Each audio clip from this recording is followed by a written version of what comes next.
भारत की न्यायपालिका के द्वारा समय समय पर ऐसे निर्णय दिए जाते रहे हैं, ऐसी टिप्पणियां की जाती रही हैं कि कोई भी सभ्य समाज, कोई भी सभ्य मानसिकता का व्यक्ति उन टिप्पणियों और निर्णयों को पढ़कर धिक्कारने के अतिरिक्त और कोई विकल्प नहीं देखता।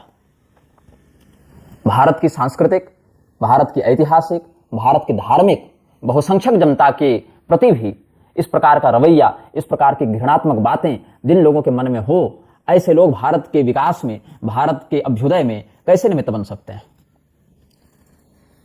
प्रस्तुत प्रकरण में एक याचिकाकर्ता के द्वारा खजुराहो के जवारी मंदिर का संदर्भ देकर वहां भगवान विष्णु की खंडित प्रतिमा के पुनः स्थापित करने का निवेदन उच्चतम न्यायालय के समक्ष किया गया था। वह निवेदन, वह याचिका दो जजों के समक्ष रखी गई।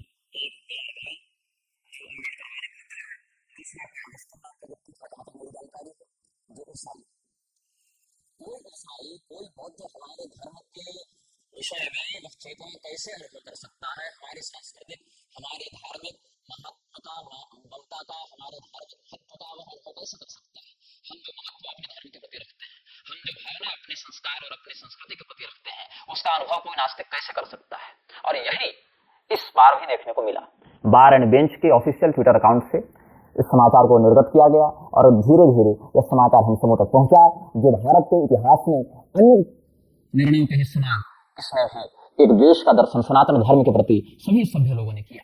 पूरे राष्ट्र को एक अघोषित उपद्रवी समाज की ओर बढ़ाने में जो 24 घंटे कार्यरत हैं, ऐसे लोगों का बाहुल्य जब न्यायपालिका जैसे प्रभुत्वशाली संस्थानों में होने लगेगा तो उससे क्या परिणाम समाज को प्राप्त होगा, इसका अनुभव करना कोई बहुत अधिक परिश्रम का विषय नहीं है। जितने भी कानून, जितने भी नियम, जितने भी निर्णय इन संस्थानों के द्वारा समय समय पर निर्गत किए जाते रहे हैं, उनमें से अधिकांश सनातन धर्म के अथवा सनातन धर्मावलंबियों के मौलिक हितों के विरुद्ध ही होते रहे हैं। भारत विश्व में एक ऐसा राष्ट्र बन गया है जो अपने ही इतिहास, अपने ही संस्कृति, अपने ही मौलिक परंपराओं को ध्वस्त करने के लिए कटिबद्ध है, और उसके लिए जिस मार्ग का अवलंबन किया गया है उसका नाम रख दिया गया है संविधान। स्वयं को धर्मनिरपेक्ष राष्ट्र बताने वाला भारत आज स्वयं ही धर्म की परिभाषा से अवगत नहीं। धर्म और अधर्म के मध्य क्या भेद है, इससे भारत के संविधान में कोई स्पष्ट बोधात्मक वाक्य उपलब्ध नहीं होता। तो धार्मिक विषयों में निर्णय देने का अधिकार न्यायपालिका को किसने दिया?